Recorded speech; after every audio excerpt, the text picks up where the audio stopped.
ഈ ഫായിസും റഹീമും കൂടെ പിന്നെ കുഞ്ഞാലിക്കുട്ടീൻ്റെയും മുനീറിൻ്റെയും കാര്യം പറഞ്ഞാണ് പേടിപ്പിച്ചത്.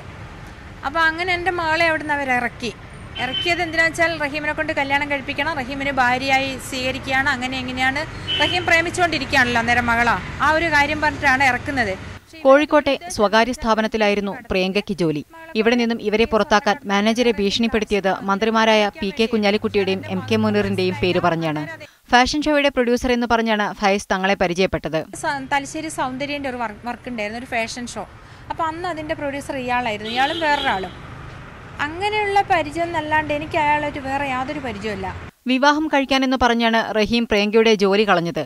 എന്നാൽ മകളെ ഗൾഫിലേക്ക് കൊണ്ടുപോയി സ്വർണ്ണക്കടത്ത് പോലുള്ള കാര്യങ്ങൾക്ക് ഉപയോഗിക്കാനായിരുന്നു ഇവരുടെ ശ്രമമെന്ന് സംശയിക്കുന്നു. പക്ഷെ ഇവരുടെ ദുരുദ്ദേശം എന്താ വെച്ചാൽ ഗൾഫിലേക്ക് കടത്തിയിട്ട് മകളെ കൊണ്ട് ഈ സ്വർണ്ണക്കടത്തോ അല്ലെ വേറെ എന്തെങ്കിലും ആവശ്യത്തിനോ എന്തിനൊക്കെയോ ഉപയോഗിക്കാൻ വേണ്ടിയായിരുന്നു. പക്ഷെ അതെന്റെ മകൾക്കും മനസ്സിലായില്ല, അന്നേരം അതെനിക്കും മനസ്സിലായില്ല.